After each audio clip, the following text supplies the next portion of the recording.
Актер, режиссер, драматург Кәрим Гали улы Тинчурин профессионал татар театр сәнгатенә нигез салучыларның берсе, рухи остазыбыз. Бөек драматург Кәрим Тинчурин иҗаты аша халыкка хезмәт итүне сайлаган бөек шәхес. Ул оста хикәяче, педагог буларак та билгеле.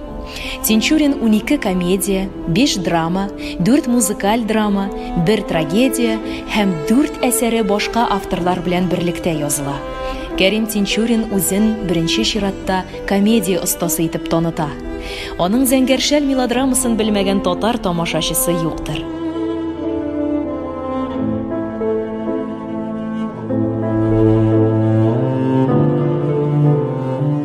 Кәрим Тинчурин 1887 елның 15 сентябрендә Пенза өлкәсенең Аккүл Тараклы авылында туа. Аның Казан белән бәйләнеше 1900 елдан шәһәребезгә аяк баскан көненнән башлана.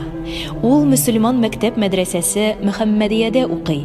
1910 елдан мәшһүр Сәйяр татар театр труппасы артисты була. Кәрим Тинчуринның артистлык таланты тиз ачыла. Галиәскәр Камал, Гаяз Исхакый, Фатих Амирхан, Александр Островский, Фридрих Шиллер һәм башка драматургларның әсәрләрен сәхнәдә уйнап, ул үзенчәлекле образлар тудыра. Революция елларында Кәрим Тинчурин актив иҗат итә.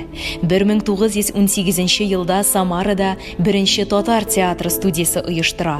Әлеге студияны тәмамлаучылар озак еллар татар сәнгатенә хезмәт итә. 1922 елда Казанда беренче дәүләт театр труппасы төзелгәч, Кәрим Тинчурин аның сәнгать җитәкчесе итеп билгеләнә. Казанда күренекле әдипнең Саклы шартламасын, Американ, Җилкәнсезләр, Зәңгәршәл, Ил, Кандыр буе, Сүнгән йолдызлар һәм башка үлемсез әсәрләре дөнья күрә. Кәрим Тинчурин 1937 елның 17 сентябрендә кулга алына. 1938 елның 15 ноябрендә атарга хөкем ителә. 1955 елның 14 октябрендә реабилитацияләнә. 1988 елда театр тарихында кискен бурылыш чоры була. Театрыбызга Кәрим Тинчурин исеме бирелә.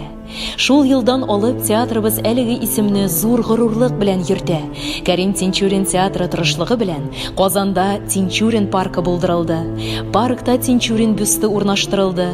15 сентябрь Тинчуринның туган көнендә Казанның Архангел зиратында әдипне искә алу оештырыла. Кәрим Тинчурин театры тырышлыгы белән Кәрим Тинчурин исемендәге халыкара театр фестивале оештырыла.